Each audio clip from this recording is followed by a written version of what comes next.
So this is actually my first time I've actually ever done one of these. It's from screen to shelf. It's about how we translate collectible movie prop replicas from what you see on the screen through decisions, productions, and landing them on your bookshelf. So, who am I? So my name's Tyler Ham, and I've been in the entertainment industry for 25 years at studios like Lucasfilm, Disney, DreamWorks, EA, and Sega Games, and collectibles companies like Amigo Toys, Factory Entertainment, and most recently Paragon Effects Group, of which I was the co-founder. So at Paragon, we focused mostly on movie prop replicas. At Migo, I was more of a sculptor. I've kind of worked on every aspect of the toy industry, from sculptor to effectively company owner and co-founder. And my favorite thing to do was the movie prop replicas because of 15 years in the film industry prior. And I just love the fact that you can actually get to hold one of the things that you see on screen without having to spend hundreds of thousands of dollars potentially at auctions. So when we go into a project and we're going to make a new replica, the first thing, what are the first questions we ask ourselves before we actually start making a prop replica? The first question, is it a cool prop? Most of the time people think that the first question is, how popular is the movie? And a lot of times, like a mediocre movie, like I consider like Cowboys and Aliens, like mediocre movie, great prop. Beastmaster, mediocre movie, great prop. But there's also great movies that don't have good props. Like Jurassic Park has great props in the first film. The latest film doesn't really have anything new or anything that can really be made for home retail. Next, is the movie available to license? So that's a big one because with the major studios, there's Star Wars, Batman. It's easy to tell who owns them, but someone else might have the license, or the license might just be in flux. Like with the original Blade Runner, can't license the original Blade Runner. Up until recently, the original Friday the 13th films weren't licensable because of a lawsuit between the original owners and the assumed owners. So you have to kind of figure out where can you license it, and then you have to go and actually get the license. Third question, in collectibles, it's nice because you do more limited runs. So you don't have to sell 10,000. You kind of decide, if you get yes to number one, yes to number two, are there 500 people that will buy this to maybe 3,500? That sort of tends to be like our limited run sizes. And if the answer to all of those is yes, we move on to, factoring in licensing costs. So if you want to license a film, they can be anywhere from $10,000 for a license to $100,000 to, I've signed $150,000 licenses that were multi-picture deals. But it depends on if you're doing like one prop from one movie. That's a big factor. If you're paying $100,000 and you get 10 films, like that's great. You have endless things you can make. If you just want to make one thing from like Ghostbusters, say like Ghostbusters is one of those licenses that's very specific. Like Ghostbusters, you pay for the Ghostbusters license, they don't bundle. So you really have to make sure that as you go forward, you can recuperate not only the production costs and manufacturing costs, but also the costs of the associated license. Can we actually make this well? And what reference is available? And segue, reference, which is the most important part of a movie prop replica. And there's levels of reference. And sort of from best to worst, and I've actually examples of each of these here. So 3D scans, 3D files, or pulled from a studio mold. Those are the best, that's as close as you're gonna get to the actual movie prop. And so up here, these are good examples. The Batman 2022 film, this was the glaives that were sort of on his chest piece. So the studio sent us the 3D files from the actual costumer to print these out. These are actually the 3D prints. I painted these up. These became what is called a paint sample later. So when you do reference for licensing and factory manufacturing, you have to send paint samples. And this is another one. So this is Blade Runner 2049. This is Deckard's blaster. With this, we got fortunate because the guy who actually made the blaster for the film made these blasters for us. So essentially you're getting the exact same piece that was on the film in your hands. Yeah, and this again, come up and afterwards touch and hold all this stuff. None of it's precious or fragile. Next is cast from screen use. And so that used to be kind of the best way you could get something, but when you cast something screen used, sometimes the silicone can shrink it, there can be distortions. So, and a good example of that is, so this, and this isn't something that I made, this is actually my personal collection. So this is cast from used Luke Jedi lightsaber from when R2 shoots it up when he's over the Sarlacc. So this was cast, so they for this particular saber, they're made out of resin because they were just shooting them in the desert all day. So someone had one, made it, or they had one, then made a mold of it and made some castings. Good photos. Good photos are like the next level. Good photos and kind of auction catalogs kind of go hand in hand. So for example, with this, I have two things here. So this is the cane topper from the 1941 film The Wolfman. The original was owned by film historian Bob Burns, who worked with me on this. And he sent multiple pictures, well lit, from side, top, bottom, every angle, and he put rulers in all of them. So I knew exactly how big everything had to be. This is the Goonies coin, the Goonies doubloon. This reference, I sculpted this for a Goonies set that we created. This reference came from a really pristine example that showed up in an auction catalog. And so auction catalogs, they're trying to get the most money for the item, they take the best photos. And finally, when nothing else works, you have screen captures. And oftentimes you get screen captures like this. So this is called the traveling ashtray from the Creepshow film. But in the film, there is no good clear shot of this, just period. It doesn't, 4K HD, a good shot of this doesn't exist. So you can get sort of like I mean, this looks bad on here, but like this is actually what the shot looks like. And so you can kind of guesstimate. And sometimes you can track down the original. With this prop specifically, there are multiple people who claim to own the originals, and there's multiple people who claim to have casts from the originals, but no one has a verifiable original. So you can just kind of guess. You know, it was a found object, a 50s ashtray, 50s, 60s ashtray, and cherub iconography is pretty universal. And a kind of a weird thing that happened after I made this was my boss took a photo that I put online of me as a kid, and he's like, "You just sculpted your own face on here," and I like subconsciously did. Like, this looks just like me as a little kid, but it wasn't intended. And for this, the Creature from the Black Lagoon fossilized hand, which you see in the '54 Creature from the Black Lagoon film. Like, this is the kind of reference they had. They were showing someone on the film holding a photo of the back of this, and there's kind of blurry images of it coming forward. So in stuff like this is just a lot of guesswork. You know, I figured out kind of how the original sculptor made it. He layered plaster over a human anatomical arm model, and so that was kind of it though. And so a lot of the little barnacles and things that have been sculpted onto this were just artistic interpretation. And because sometimes too, when you do a movie prop replica, there's kind of a fine line between what it looks like on screen but what someone actually wants to own. And I can get into that later if anyone's actually interested in that. But there is like a lot of times actual movie props are just built, and they're built quickly. They weren't built to be studied, they weren't built to be replicated, they were just built to be seen on screen for a couple seconds, and that's it. And so they weren't built well. Like, there's stickers, there's pumps, there's all sorts of things that are actually part of the prop, but like not part of the prop, so they're part you don't want to see. And so there's always this, like, do people want how it actually was on set, or people want how it kind of is in their mind's eye? And so this creature claw is kind of an example of like mind's eye. Back to answers. And so if all of this works out, it's, can we make this financially worth it for the buyer?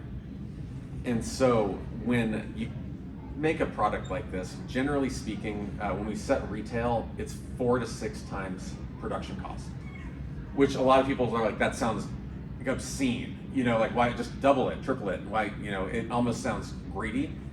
So where that kind of factors in is that there's production cost, but then there's also overseas shipping cost. There's, like, you know, my paycheck, our assistant's paycheck at the studio.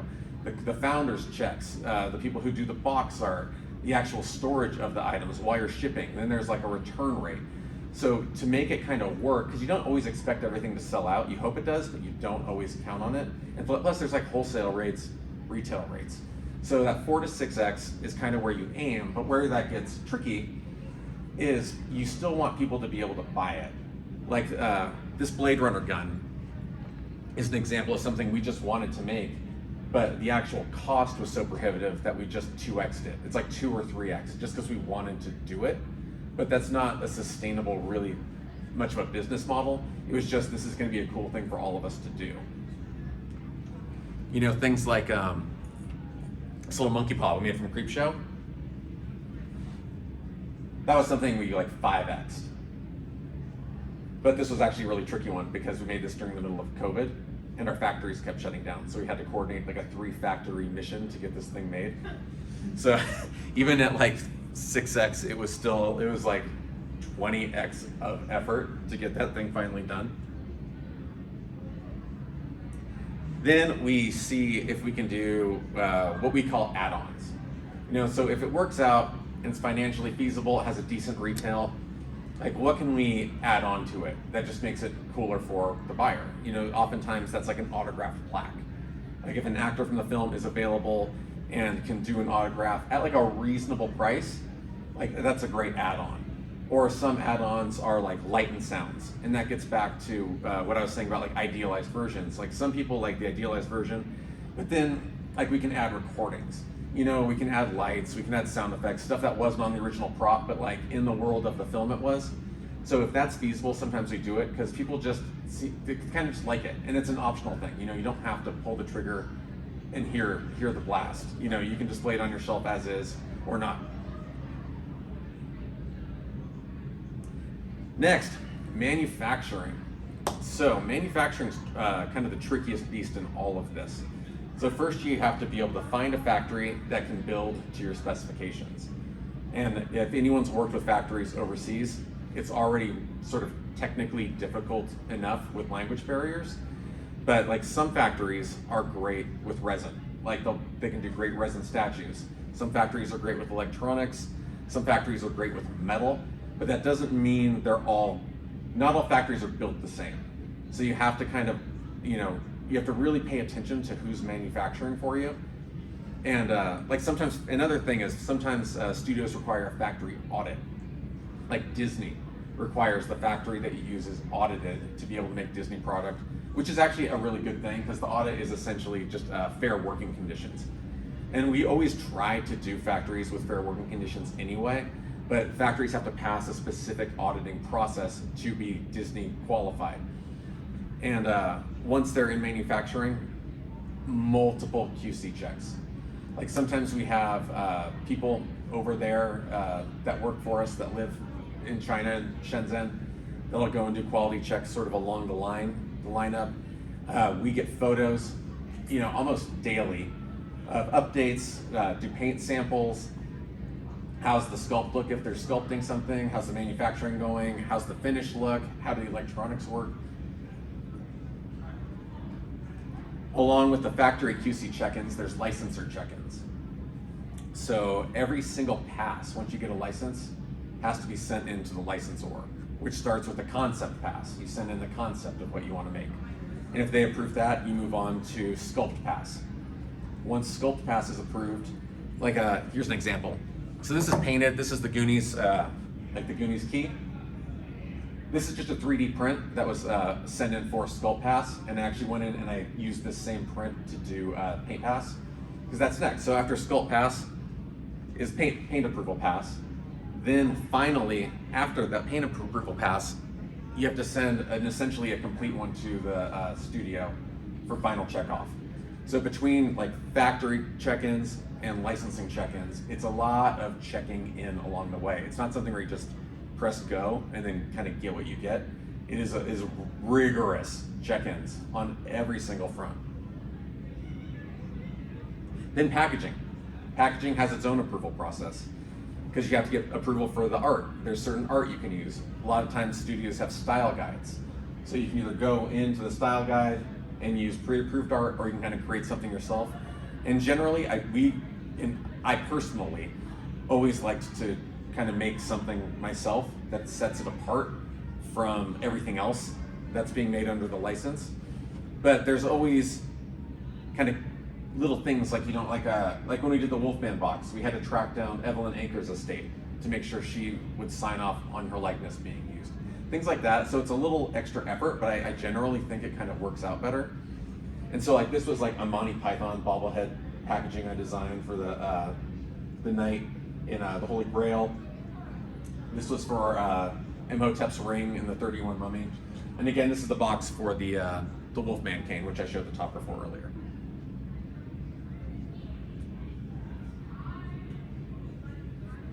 After all that's done, you prep to ship. So with the Goonies set, anything really, you have to make sure that it will not only look nice, but survive multiple shippings. And so like it has to be packaged, it has to be shipped overseas, it has to get into a truck, it has to get to our warehouse, which it goes to another, either gets thrown into a mail truck to go out to a customer or gets sent to another distributor. So everything has to be like protected. We like to use cut foam because it kind of looks nice and it really holds things in place, super durable. And then once that is all done, the actual packaging, like the outer box that ships to you, and that's considerations of things like its box thickness, like how thick is the shipping box going to be. And generally we try to do about 2 millimeter. Bumpers, which you see on the corners, in case it gets knocked around. And then at the factory, they actually do something called drop testing, where they take the final product and just kind of throw it on the ground from different heights to simulate like what's probably the worst thing that can happen during shipping. And if all that goes well, it ends up on a container ship, that gets unloaded in the port, and like things can still go wrong even at this phase. Actually, that Wolfman cane that I was showing you earlier, when that was being unloaded, the shipping container it was in was put down and another shipping container broke loose and dropped on top of it, and it ripped the top open, and then it rained for like 6 days. So the container just filled with water and we couldn't go get the product because they were waiting for insurance adjusters. So like we only made 300 of those and like 85 of them just got ruined by water. And that's what it takes. And if all that goes well, it ends up on your shelf. So I'm open to questions, or if anyone wants to come up and actually look at some of this stuff, you're welcome to it. Also, this is my website. So if you ever think of like, I do have a question, but it's later on. Yeah, feel free to reach out. It usually takes 2 to 3 business days to come and get questions. What? It usually takes 2 to 3 business days to get good questions. Yeah. Yeah, it's a lot of the questions I generally get are about like pricing. Like why is it priced like this? Honestly, it's funny. Most people just want to ask me about my time in the film industry. I mean, I do have a question. Like, what was the most challenging replica you had to work with? The most challenging one, there's a couple that are challenging for different reasons, and I almost brought it, but I didn't. Do you know the film Lost Boys? Yeah. Yeah, so there's the bottle that he drinks out of that's really ornately decorated. That was like 1,000 different problems because it's like a lot of these things where there's just no good photos of it. Like there's different ones where they're holding it in the movie, but there's not actual good shots, and everything is really kind of ornate jewelry. Like we could kind of tell how it was made. It looks like it was made where they just found. We guesstimated it was back when Coca-Cola used to make 20-ounce Coke bottles. So we figured it was like one of those bottles, but it looks like they just went to like a Claire's boutique or something and just bought a bunch of like random jewelry and bracelets and just glued things onto it. Because again, it was for like 30 seconds of the movie. But having to replicate each of those was incredibly difficult. And because there's no clear, you're just kind of guessing. And a lot of times you're guessing because you can see the shadow of some of the sculpting, but you can't actually see the detailed sculpting itself. And so that was difficult, anyway, but the manufacturing of that was incredibly hard because they couldn't source bottles. And so they sourced half the bottles, and then they couldn't find another half. So you actually had to go to another factory that made glass bottles and get glass bottles made to finish the run. Like there's certain gems are just missing on purpose. You know, it was hard to guide the factory with which gems need to be purposefully missing. So that was just sort of like an overall, it was one of those projects that should have taken like, you'd think it would take 4 months. It took like a year and a half. Yeah, it took forever. And then it was terrified because they were shipping all these like glass bottles. So we were super scared of breakage. Everything worked out. Again, it's kind of, it looks really nice in the end, but it was definitely like a, there's this thing you go through when you're doing a prop replica where you fall in love with it and then you get really sick of it and then you fall in love with it again kind of towards the end. And this, like, we went through that like 5 or 6 times with this prop. Because every once in a while, like something new would come up. Like there was rumors that was in an archive and someone had seen it in the archive and they're like, we got a great picture of it. And we get all excited, but then the picture's through like dirty glass and from a weird angle. Just like, ah. And so you're just kind of, you know, that was one of those ones where it was like a sigh of relief when we were done. It wasn't fun anymore. It was like, this is done and we're like signing off. Another one that was tricky though for a different reason was this creature claw, because this was actually the first like thing I ever sculpted. I wasn't a sculptor, never had sculpted anything. I was a 3D artist in the film industry, but I was not a sculptor. And I met a guy who, the company that produced that was called Factory Entertainment, and I was at an event with their creative director, and we were talking, and he was saying, like, I want to do this creature from a Black Lagoon fossil hand. I can't find a sculptor. Can you do it? And I had never sculpted before, but I loved Creature from the Black Lagoon, and so I just said, yes. Like, I just took the job. I can sculpt it. And so I went home. I told him it would take 2 weeks. Like I said, I didn't know. I'd never sculpted. I just guessed that sounded like a good amount of time. So I went home and I spent the first week learning how to sculpt and the second week sculpting. So that was like a whole different level of stress. And the follow-up project, all my first projects were like that.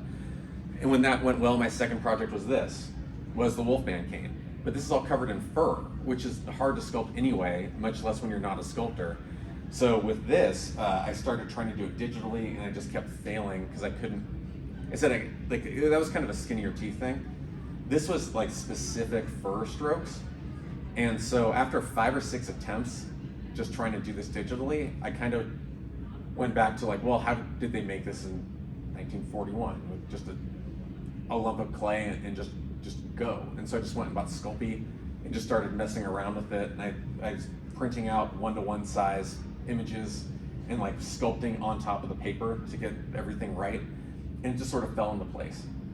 And so a lot of these it's really hard to say one that just went like right the whole time. You know, everyone has its own little intricacy at some point, but those are kind of the 3 that really stood out as like specifically I remember it for that kind of reason. If those were the 3 that are most difficult, what was one that's particularly most enjoyable process to do? Let me see. Out of this, it's really small. But if any of you watched the Creepshow TV series, It's been a while. yeah, the first episode had a little short called House of the Head about a haunted dollhouse where this weird little decapitated doll head kept popping up. And we almost didn't do this because I mean it's teeny, but we also kind of wanted to make something that was like in the under $100 range. And Greg Nicotero, who did this for the KMB effects, sent us the 3D files that he used for the actual head. And but for some reason there was no hair on it, so I went in the files, I sculpted the hair, and we sent this off to a factory after I painted one up. And it was one of those things where we sent it off, a week later they sent us back their first pass, perfect, no notes, done, like just done. It was the fastest, easiest project I've ever worked on. Yeah, and then we only made 100 of them. I mean, and even the box is small, so even shipping it was easy. Like we just got a big box full of them. Yeah, they can't all be like that, but we were amazed. Yeah. So what's your favorite project you worked on, that you have worked on? My favorite project? Collectibles wise, or just like in general? So I was actually an artist on Pirates of the Caribbean 2 and 3. So those would be and like I met my wife on working on those movies. Like we have a daughter from those, from working on, so much of my life actually, it drastically changed the entire course of my life working on that film. You know, it was, my wife and I met in an elevator because we both were late to work the same day. And like we both started around the same time. It was just fate. And also, like, not to mention, it was a great show to work on.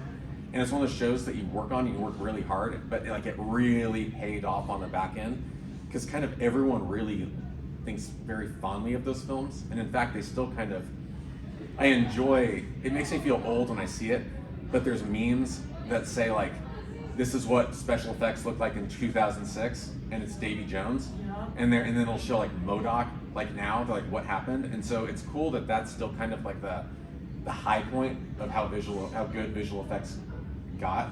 So that was like a really fun project to be a part of. And as far as this goes, my favorite project was probably the Wolfman Kane sculpt. Actually, both of those, and not just because they kind of started my career, but these enabled me to become friends with a film historian named Bob Burns, who, I don't know if you're familiar with that name. He recently passed, but he was sort of, he started a lot of careers. He started Rick Baker's career early on. He and his wife touched so much early sci-fi through the 50s, 60s, 70s, 80s, and then he was an archivist before people even cared about archiving things. And so, like, he owned the Time Machine, the 1960s Time Machine. He had the Day the Earth Stood Still, like the giant ship miniature, because, like, in that case, the guy who owned it had it in a barn and called him and said, a tractor's going through this barn and the spaceship. If you don't want it, come get it. So he kind of saved all these huge pieces of history, like the Queen Alien maquette from Aliens. Just hundreds of these amazingly beautiful pieces that he maintained for everyone. And through working on that, he and I started to become really good friends and kind of had about 15-year, like a solid 15-year friendship before he passed. So, like, outside of all that was probably one of the most meaningful things. He sort of, in a way, started my career, because I don't know if I could have done these pieces without him. It's amazing. Yeah, no, thank you. Also, really good presentation for your first one. Ah, thank you. Yeah. Yeah, and if you want, like I said, come up and look at this stuff. We can turn the light back on. This isn't a don't touch it exhibit.